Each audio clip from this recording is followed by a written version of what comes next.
Scorpio, April. So Scorpio, you have a nice trine, a positive aspect going on with the planets that are still in the sign of Pisces. Now, they're starting to make their way into Aries, but because Venus and Mercury are retrograde, they've moved back into the sign of Pisces. But they will be going direct soon and will make their way back to Aries. But until then, a beautiful, harmonious trine with Saturn, the planet of responsibility and long-term success. Venus, the planet of relationships and harmony and value, also has association to love and to money. And Mercury, the planet of communication. Now, Mars, the planet of action, has been hanging out in the sign of Cancer for almost 6 months now, which is a really long time for Mars. And that has been trining you also. Although Mars doesn't do that great in the sign of Cancer. So it will be, I think it'll be interesting for you when it does finally move out of Cancer. Even though it's been harmonious with you, it may have been kind of slow moving energy. And also keep in mind, Mars is your original ruling planet.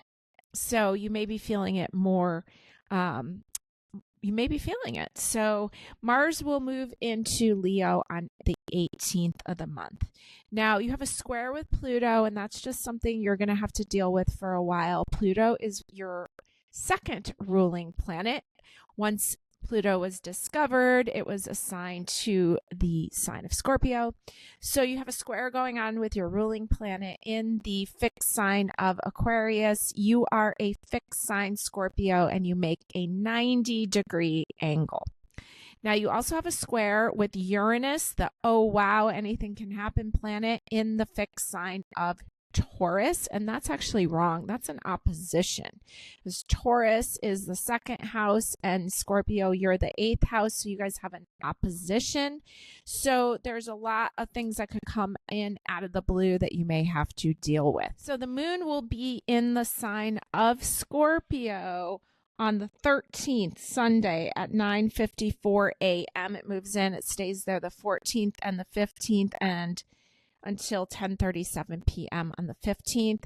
That's the first week all the planets go direct, so that is a very powerful time for you, Scorpio.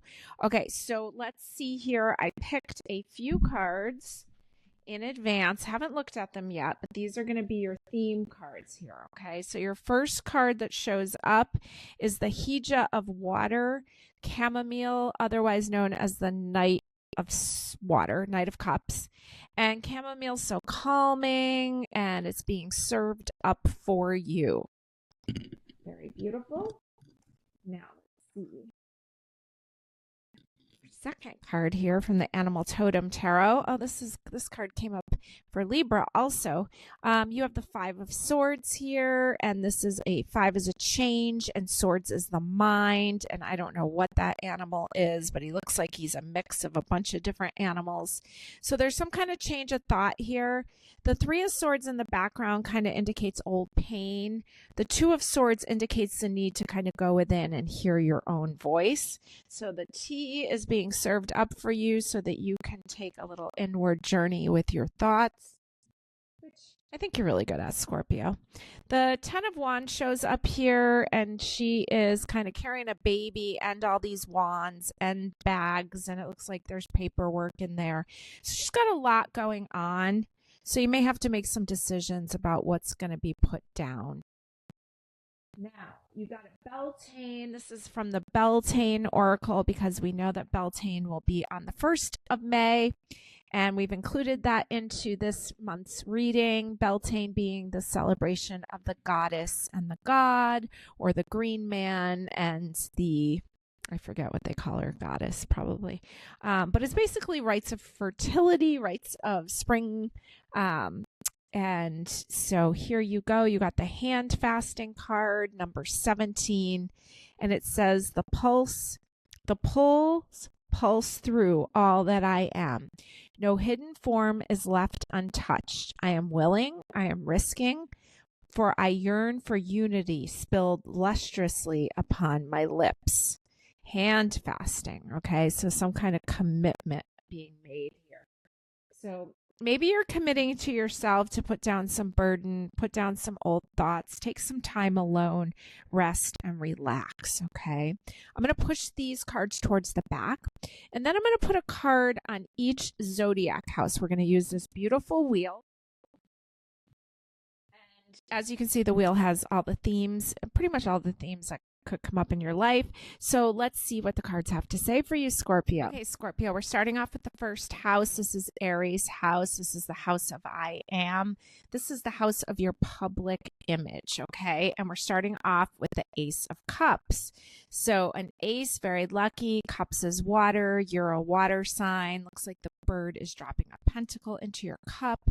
And so this is a beautiful way to start off with a cup of satisfaction here. Okay, now we move into the second house. This is Taurus's house. This is the house of value. Some people call it the house of money.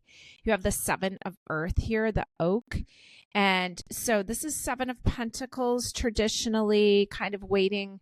Usually it's waiting for things to come to fruition, or like it's almost ready but not quite done. Here you're kind of studying the little acorns, I guess, and there's plenty. Okay, there's plenty there in your house of value or your house of money. Very beautiful. Now, in the third house, Gemini's house, this is the house of your environment. It's also the house of how you think and communicate. And you've got the Nine of Cups. So there's a lot there. There's a lot of emotion. There's a lot of beauty. And there's a lot of transformation. Maybe you've been sharing about your emotions, but everything looks really smooth for you so far. Now, the fourth house is the house of your home. It's your family. It's your root chakra. It's almost how you ground yourself or how you nurture yourself. And look at this Ace of Pentacles showing up. Look how beautiful. And like the archway showing the home there. And so this really lines up with this family life. So an Ace of Pentacles, beautiful nature waiting for you, beautiful home waiting for you, and Ace of Earth, beautiful. Fifth house, Leo's house, fun, joy, creativity, romance. And you've got the Garlic card, the Strength card here. This is your first major arcana that's shown up anywhere in your reading. This is a Leo card. We're in Leo position here. We know that garlic is a really strong taste. Not everybody likes it, and some people absolutely love it. So, it's like you'll be some people's flavor and not others. There's a lot of power here. There's a lot of joy. We move into the sixth house, which is Virgo's house. And Virgo's the analyzer of the zodiac. And the sixth house has themes of work and health and routines and habits. And the Nine of Pentacles shows up here, showing us that everything is really beautiful. That wall is very well built. We see this giant tortoise there with his home on his back. I'm sure he's very old. Don't they live a really long time? So there's a lot here. There's a lot of solid well-being here. We move into the seventh house of relationships. This is Libra's house of relationships and legal matters. The Sun card shows up like a mirror image. So we see some good partnership and more Leo energy. Beautiful. Now, going into your house, Scorpio. This is your house, the house of sex, taxes, and death. What a house. And it is, I think of it as a house of power. It's also a water house, so it's a psychic house. And you have the Six of Pentacles here, some kind of financial transaction going on. Interesting that it's a house of, other people's money, joint finances. And this looks like this guy's hiding some dice behind his back, and so I'm not sure if everything's on the up and up here. We've got a little woodpecker there, but there's some kind of financial transaction going on. Across from the eighth house was the second house where the Seven of Earth lies, showing that there's plenty, but also not wanting to waste it. Now, Sagittarius's house is the house of the higher mind, the bigger picture. It's a house of travel and publishing and teaching. And this card keeps showing up in so many of the readings, the Devil card, Blackberry. So this is a card about shame or blame or who has the power. And this has some food relations to it, being blackberry pie. It's really asking you to question your belief system and question where you've given your power to.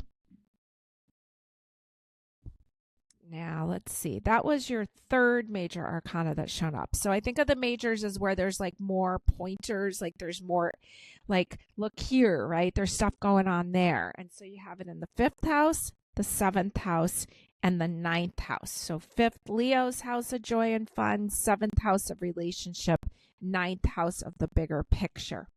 We move into Capricorn's house. This is related to your career. This is related to your long-term standing in the world. It's a house of your reputation, house of fame and awards. And the Ace of Wands shows up. So you've had the Ace of Cups, the Ace of Pentacles, the Ace of Wands. All you're missing is the Ace of Swords. And there's some passion here. There's that little house down there again that showed up in the 4th house, which is across from the 10th house. Now you've got the little house in the background there and some new ideas, new manifestation. Maybe you're trying to buy a house and it looks like it's showing up. But even if you're not buying a house, an ace in the house of your career is a really positive thing. Now, in your house of friends, Aquarius's house, it's your social life, it's your hopes and dreams and goals. I'm using a Osho Zen Tarot, even though I use it more as an oracle. And you have the control card. Okay, so this looks very much like Scorpio, right? Scorpio is known as a fixed water sign to sometimes, when you're out of balance, have some control issues, okay? So it's showing up in your house of friends and hopes and dreams. And so remembering that you only have so much control, okay? A little bit of surrender would do you good. Now, we go into Pisces house. Now, Pisces house is the hidden stuff, and it's the house of secrets, and they call it the house of the undoing. And it's where we can break up old karma. It's also a house of retreating back and away. But this does not look like a retreating card. This looks like 6 of Wands. And this is almost like the rock star card. So there maybe you don't realize how much you're cared about.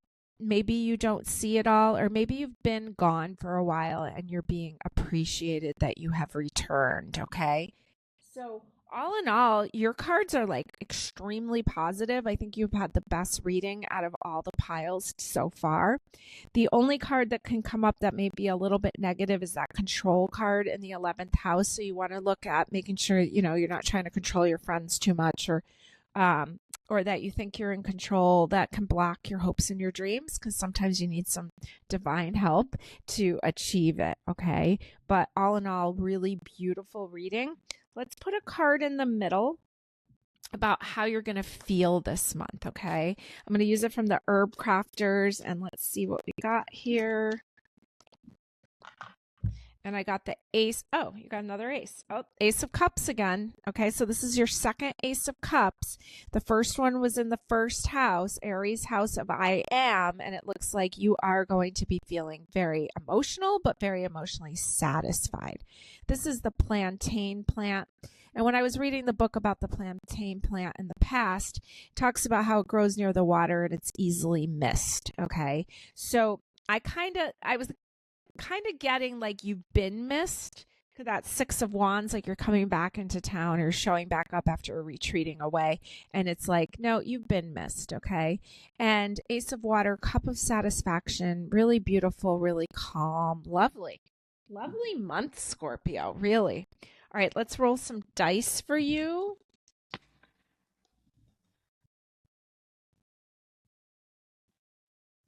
Okay, you got the north node of the moon in the sign of Libra so the north node is about like dharma, like what you came here to do, what you came here to learn.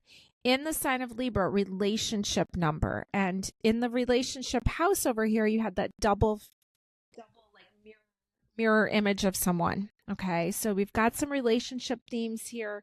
3rd house is your environment, but it's also the house of communication. Okay, so it looks like there's some things that you may need to speak up and out, but it looks really beautiful. Just try to remember to take deep breaths, that you're not there's only so much control that you have in a situation, but it looks really positive. Let's throw a few charms over.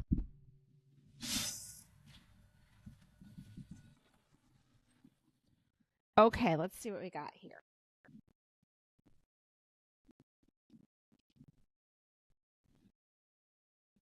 Okay, the first word I see is wear, W-E-A-R. Then I see, let's see, I thought I saw wheel. I have W, I guess I'm missing the H, but I still saw it. And I was kind of feeling like the Wheel of Fortune. I was surprised it didn't come up because it was kind of like the message of surrender. I see the word tail, T-A-I-L, and I see the word tailor, but I think it's with an E-R. And what else? I've got the word water and waiter. Also the word tall, tear, T-A-R-E, wear, W-A-R-E, and the word tree. And I think I see the word trellis. No, I guess there's not an S, but I still, when I see something, I still count it. So there's an S on the side of that E right there. I see the word trellis. All right. The word tree. Yep. And okay, see what you see. See if you see any initials, anything that makes sense to you. I hope you can see this. And got a little mushroom here at the bottom. We also have a little guitar here. We've got a symbol for a pentacle over on the side. Got a couple crystals. I think this is smoky quartz here. The guitar pick, and you got a 3 of hearts up in the corner. So it looks like there's some fun times there. Guitar pick and a guitar. 3 of hearts reminds me of 3 of cups. And I just feel overall some really good vibes. So this got turned. This was the north node. It got whacked by the charms. Okay, I'm going to give you some power days this month. And basically you rolled Libra and Gemini. So let's see when the moon is in Libra and Gemini this month. Well, we know that we start off on the 1st of April at 4:26 p.m. with the moon in Gemini, going into the 2nd and into the 3rd until 6:50 p.m. Then we are looking for Libra, and I know we have a Libra full moon this month. So it looks like the moon moves into Libra on Thursday, the 10th at 9:12 p.m. Stays there the 11th into the 12th. The full moon is at 8:22 p.m. Full Libra moon there on the 12th. The moon continues to stay in the sign of Libra until Sunday the 13th, but then it goes into Scorpio, so you can continue your power times the 13th, 14th, 15th until 10:32 p.m. Thank you for joining me, Scorpio.